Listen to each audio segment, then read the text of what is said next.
오늘 전해드릴 사연은 평생 가족을 위해 희생해온 한 엄마의 이야기입니다. 그리고 이제 세상에 외치는 그녀의 마지막 선언이기도 합니다. 사연의 주인공은 박선희 씨, 올해 55세. 한국외국어대학교 스페인어과를 졸업한 재원이었지만 지금은 두 남매의 엄마이고 식당을 운영해온 평범한 가장으로만 기억되고 있었습니다.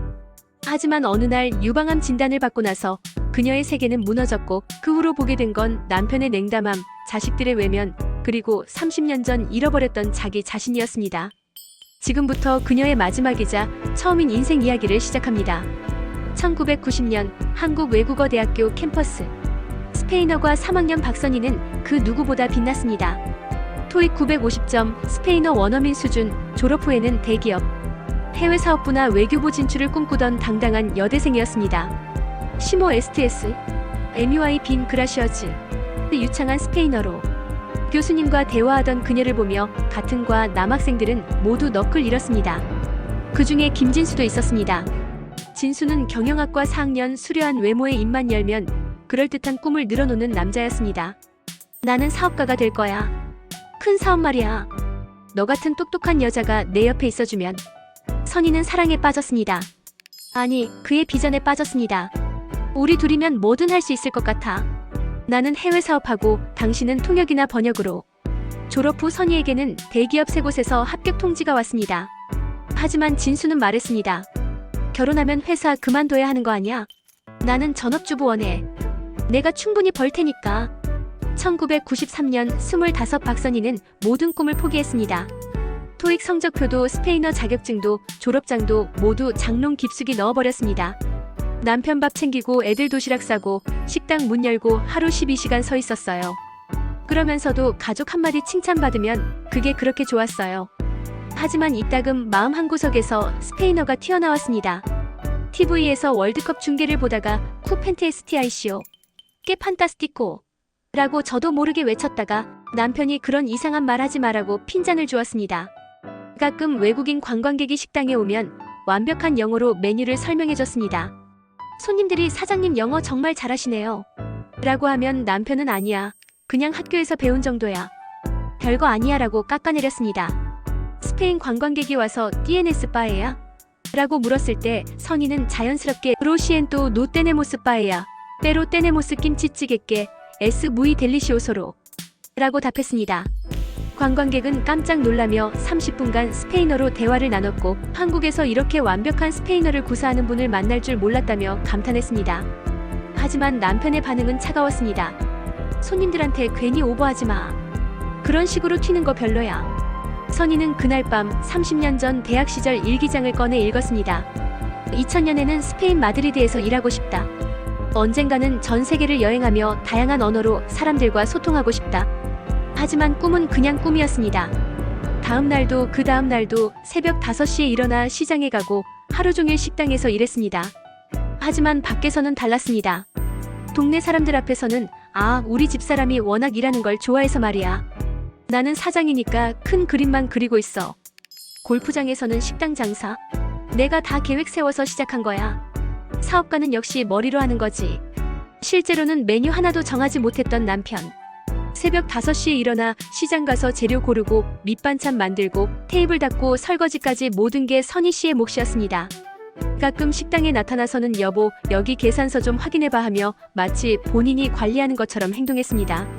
손님들 앞에서 사장님 부인 정말 부지런하시네요 라고 하면 남편은 아니야. 난 원래 사람 부리는 게 아니라 같이 일하는 스타일이야 라고 답했습니다. 딸 예린, 아들 준호. 아이들만큼은 굶기지 않겠다고 새벽마다 미역국 끓이며 눈물 훔쳤습니다. 그렇게 자식 공부시키고 옷 사주고 핸드폰 바꿔주고 자기는 언제나 나중이었습니다. 나중에 몸 괜찮아지면 여행 한번 가야지. 언젠가 내 이름으로 된 옷 한 벌 사야지. 하지만 그 언젠가는 오지 않았습니다. 오히려 가장 절망적인 순간에 찾아왔습니다. 남편 진수는 결혼 후 단 한 번도 제대로 된 직장을 다니지 않았습니다. 나는 사업가 체질이야. 월급쟁이는 내 스타일이 아니야 라며 온갖 사업 아이템만 들고 다녔습니다. 무역회사, 어학원, 통역 플랫폼 등등 모든 사업은 선희의 외대 출신이라는 타이틀을 이용해 시작됐습니다. 우리 집사람이 외대 나왔어. 머리 좋아서 사업계획 다 세워줘. 실제로는 진수가 사업계획서 한 장도 제대로 써본 적이 없었는데 선희가 완벽한 사업계획서를 작성해줬습니다. 투자자들 앞에서도 거짓말을 일삼았습니다. 제 아내가 한국 외대 출신이라 해외 바이어들과의 커뮤니케이션은 문제없습니다. 하지만 정작 외국인 바이어가 오면 선희를 뒤에 숨겨놓고 통역사 데려왔어요라고 소개했습니다. 모든 사업이 실패했습니다. 그때마다 진수는 타이밍이 안 좋았어. 다음엔 확실한 걸로 해보자 라며 또 다른 사업을 벌였습니다. 결국 선희가 이제 그만하고 안정적으로 식당이나 하자 고 제안했을 때 진수는 그래, 식당이야말로 내가 할 일이야. 사람들 상대하는 거 나 잘하잖아 라고 했습니다. 하지만 실제로는 손님 응대도 제대로 못했습니다. 주문 받는 것도 틀리고 계산도 헷갈렸습니다. 결국 모든 일은 선희의 몫이 됐습니다. 그런데도 밖에서는 사장님으로 통했습니다.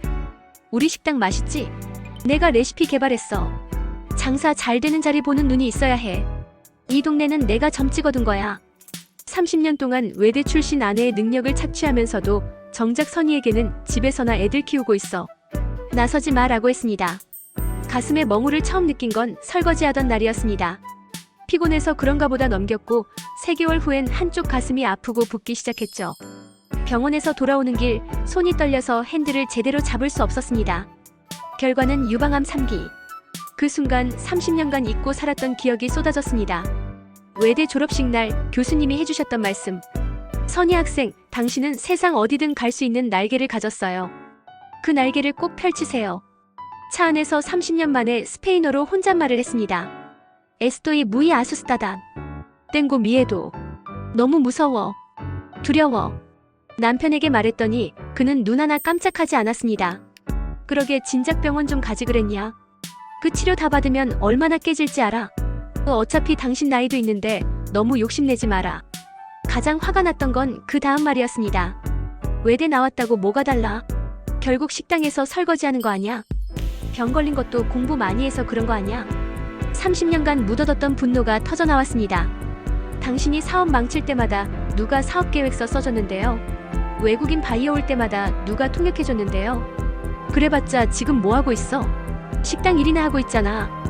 그 순간 깨달았습니다. 30년간 자신의 모든 재능을 남편을 위해 써왔지만 그는 단 한 번도 그걸 인정한 적이 없다는 것을. 항암 치료가 시작되자 남편은 더욱 노골적으로 짜증을 냈습니다. 병원 갈 때마다 택시비가 얼마야? 그냥 버스 타고 다녀. 요즘 입맛이 없다고? 그래도 밥은 해줘야 하는 거 아니야? 머리카락이 빠지기 시작했을 때 남편은 으악 깜짝 놀랐네. 미리 말을 하지 그래? 라고 했습니다. 그리고 친구들에게는 우리 집사람 머리 짧게 자른 거야. 요즘 젊은 사람들 따라 한다고라고 둘러댔습니다. 가장 절망적이었던 순간은 구토가 심해졌을 때였습니다. 화장실에서 토하고 있는데 남편이 밖에서 소리쳤습니다. 야, 그 소리 좀 작게 해. TV 소리가 안 들려. 딸은 수술 당일에만 병문안 왔습니다. 엄마 병원 냄새 너무 싫어. 나 다음에 올게. 그리고 다시는 오지 않았죠. 아들은 가끔 연락 왔습니다. 엄마 병원비 보험 나오지? 이번에 사업 하나 하려는데 좀 도와줘. 병원에서 혼자 항암 주사를 맞고 있을 때 옆 침대 할머니가 말했습니다. 아가야, 보호자도 없이 혼자 왔니? 그제서야 깨달았습니다. 이 넓은 병원에서 정말 혼자라는 걸. 6차 항암을 마치고 집에 돌아온 날 남편은 친구들과 술자리를 하고 있었습니다. 우리 집사람 왔네. 여보, 안주 좀 더 만들어줘. 그때 친구 중 하나가 형님, 형수님 많이 힘들어 보이는데 오늘은 그냥 시켜 먹지 그래? 라고 했습니다. 남편의 대답은 충격적이었습니다. 아니야, 우리 집사람이 가만히 있으면 더 우울해해. 일하는 게 낫다고 본인이 그래. 정기검진에서 뼈전이 소견이 나왔다고 했을 때 남편은 그럼 이제 얼마나 남은 거야? 라고 물었습니다. 의사가 2년에서 3년 정도 볼 수 있을 것 같다고 하니 남편은 그렇게 오래? 라고 중얼거렸습니다. 그날 밤 선희 씨는 처음으로 내 인생은 무엇이었을까 돌아봤습니다. 그리고 스마트폰으로 이혼 서류 양식을 검색했습니다. 이혼하자. 남편은 소리쳤습니다. 지금 이 상태에서? 미쳤냐? 내가 병들고 힘들다고 이렇게 가정을 버려? 선희 씨는 차갑게 답했습니다. 가정? 그게 아직 있었어요? 30년 동안 당신이 한 게 뭐예요? 내가 뭘 안 했다고 그래? 내가 식당 계약하고 자리 잡아준 거 아니야? 계약서에 사인만 했죠. 보증금도 제가 모은 돈이고 인테리어도 제가 하고 메뉴도 제가 정하고 장사 직원 관리도 제가 했어요. 그래도 난 사장이야. 큰 그림을 그리는 거라고. 30년 동안 그린 큰 그림이 뭐예요? 소파에 누워서 TV 보는 그림이요?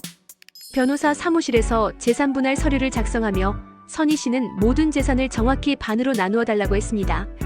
남편이 기여한 부분이 전혀 없다는 것을 증명하기 위해 30년간의 통장 내역, 식당 매출 기록, 심지어 시장에서 찍은 사진까지 모두 제출했습니다. 그리고 어느 봄날 선희 씨는 비행기에 올랐습니다. 30년 만에 다시 여권을 펼쳤을 때 거기 적힌 학력란에는 여전히 한국외국어대학교라고 적혀 있었습니다. 안녕하세요. 저는 박선희입니다. 한국에서 왔어요. 공항 입국심사대에서 30년 만에 영어를 썼습니다. 입국심사관이 퍼펙트 잉글리시 라고 말했을 때 선희 씨는 30년 만에 처음으로 자신감을 느꼈습니다. 첫 목적지 바르셀로나. 선희 씨는 유창한 스페인어로 택시기사와 대화를 나눴습니다. Es usted española? 스페인 분이세요? No soy coreana. Estudié español en la Universidad hace 30 años. 아니요, 한국인이에요. 30년 전에 대학에서 스페인어를 공부했어요. INC 리비에리. Su español es perfecto. Increíble. Su español es perfecto. 놀라워요. 스페인어가 완벽하네요. 30년간 잠들어 있던 언어가 되살아났습니다. 마치 자전거 타는 법을 잊지 않듯이 스페인어는 여전히 그녀의 입에서 자연스럽게 흘러나왔습니다. 카사밀라 앞에서 혼자 찍은 셀카는 제 인생 첫 독사진이었습니다. 그리고 스페인어로 첫 인스타그램 포스팅을 올렸습니다. 피날멘테 에스토이 아끼. 아 로스 신쿠엔타 이시에테 아뇨스. 포르 프리메라 베스. 소이 리브레. 드디어 여기 있어요. 55세에 처음으로 자유로워요. 로마에서 이탈리아어를 하는 젤라토 가게 아저씨와 대화를 나눴습니다. 스쿠지, 꽤 구스토 에퀘스토. 실례합니다. 이건 무슨 맛인가요? 외대에서 제2외국어로 배운 이탈리아어도 30년 만에 되살아났습니다. 니스에서 프랑스어로 카페 직원과 대화하며 주 쉬트레 웨레즈. 데트르 이시 여기 있어서 너무 행복해요라고 말했을 때 진심으로 행복했습니다. 세상에 내가 이렇게 많은 언어를 할 수 있었구나. 30년간 식당에서만 살면서 한국어로만 어서 오세요, 맛있게 드세요만 말하던 자신이 사실은 세계 어디서든 소통할 수 있는 사람이었다는 걸 깨달았습니다.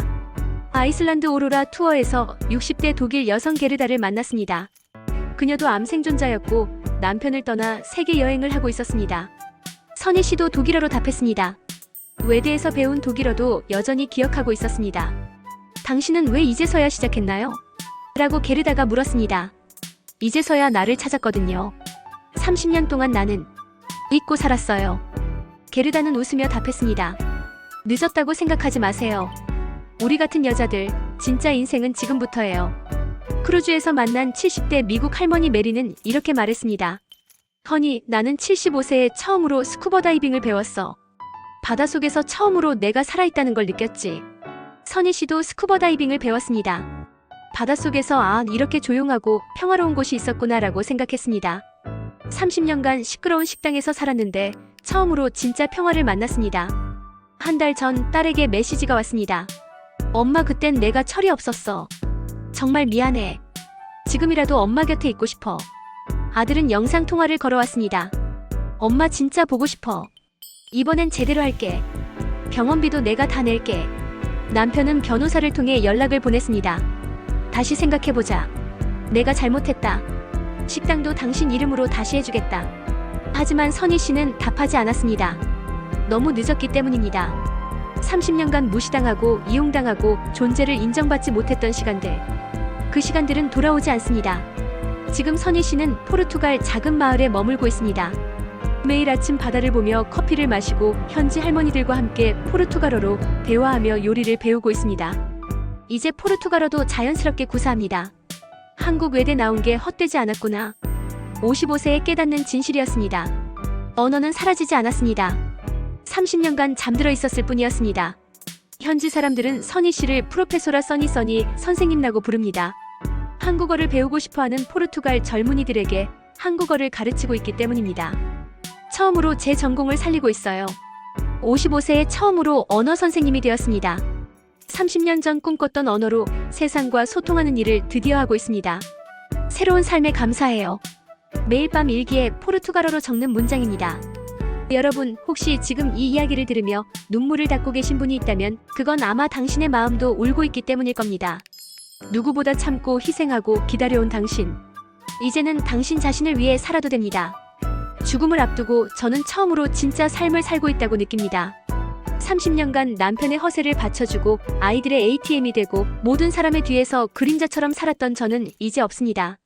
지금 여기 있는 건 써니입니다. 57세에 처음으로 태어난 박선희, 써니. 지금 이 순간을 살고 있는 모든 당신에게 감히 말합니다. 늦었다고 생각하지 마세요. 진짜 인생은 지금부터예요. 지금은 나만을 위해. 감사합니다.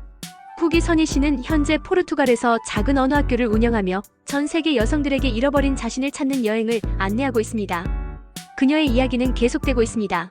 30년 늦었다고 생각했는데 사실은 30년 일찍 시작한 거였어요. 진짜 나의 인생을